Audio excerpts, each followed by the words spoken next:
Ces bâtiments-là, donc on est dans le sud de la Turquie, on est loin de la capitale, hein, Oui. Ankara, et d'autres grandes villes comme Istanbul. Ce sont des immeubles qui sont quoi? Très fragiles, précaires, qui ne sont pas du tout aux normes sismiques, malgré les drames à répétition en Turquie? Non, en général, les normes sismiques en Turquie sont effectivement peu respectées. Il y a beaucoup trop de sable dans le ciment.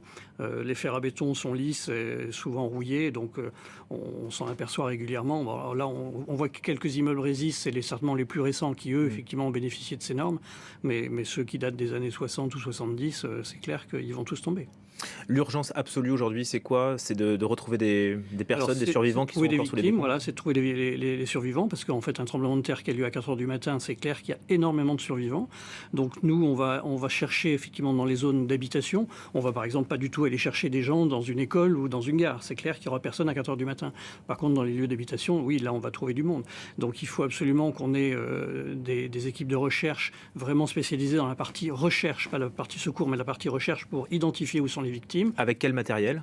Alors, soit avec des chiens de recherche, soit avec des caméras, des systèmes sonores orbiphones. C'est-à-dire qu'il faut que la population dégage les ruines, qu'il n'y ait plus aucun bruit.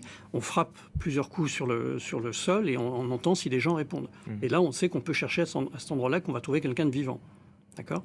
Mais le plus gros du travail va être fait en fait par des chiens de recherche. Et je m'étonne d'ailleurs sur les images de ne pas en voir beaucoup Oui, là, c'est vrai. actuellement. Ouais. Ouais, je ne sais pas pourquoi ils ne sont pas encore arrivés peut-être. Mais, On donne combien de temps pour extraire en vie une personne qui est sous les décombres? Alors, c'est très très variable. Nous avons des expériences extraordinaires. À Haïti, en 2010, on a réussi à sortir une jeune fille 8 jours après. Elle Oh, n'était pas du tout blessée, elle était simplement coincée dans l'endroit où elle était, mais elle n'était pas du tout blessée. Elle a réussi Donc, à respirer. elle s'est mise en position de survie, je dirais. Elle a aussi, elle nous a dit après, mais j'ai prié Dieu et Dieu m'a écouté. Donc ça, c'est quand même très fort comme message.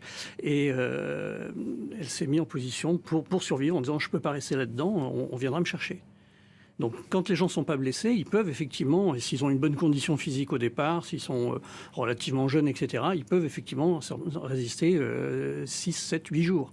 Par contre, si vous êtes blessé parce que vous avez pris effectivement un gravaille, que vous avez une jambe cassée, bon là, vous allez avoir un état général pathologique qui va être compliqué. Donc ça dépend des cas, bien sûr. Prendre en charge les survivants, ça c'est l'autre défi. Alors ça, c'est l'autre défi, effectivement, parce que les survivants ont besoin aussi quand même de soins, parce que quand on les voit effectivement sur les décombres, etc., les gens vont avoir des blessures supplémentaires.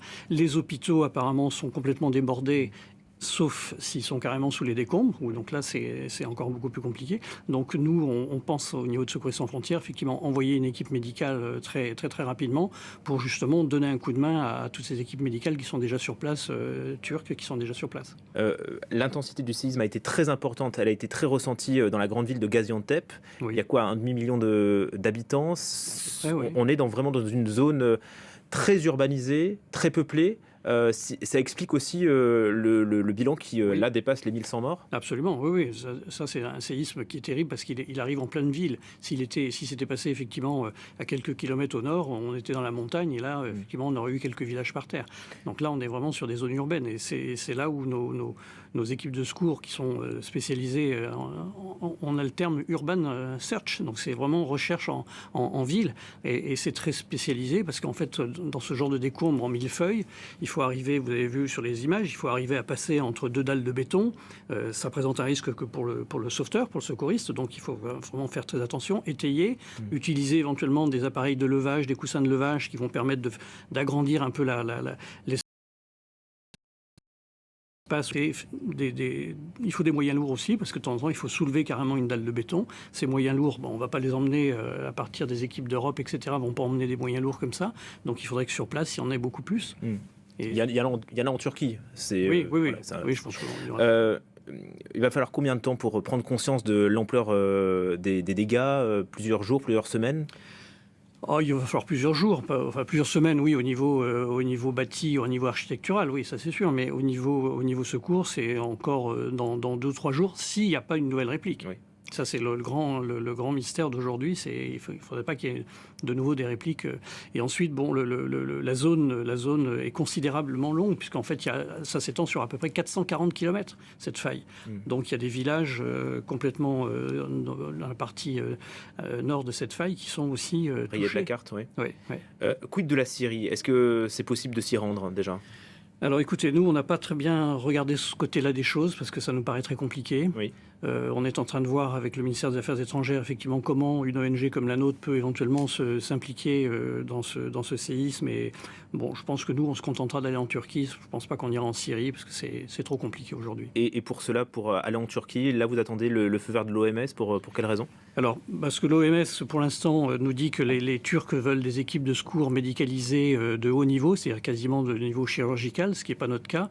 Donc, on attend de voir un peu l'évolution des choses pour qu'ils puissent nous demander de venir en tant qu'équipe light, qui vont nous permettre de prendre en charge une centaine de personnes par jour, si vous voulez, mais uniquement sur des soins relativement légers, ou en tout cas pouvoir les orienter après sur des structures plus médicalisées et plus chirurgicales si nécessaire. Donc, en fait, aujourd'hui, on ne se précipite pas directement. Oui, il faut éviter un afflux de secouristes, voilà. C'est ça. Hein. Et savoir effectivement de quoi ils ont besoin réellement. C'est pas la peine d'arriver avec du matériel qui est inutile.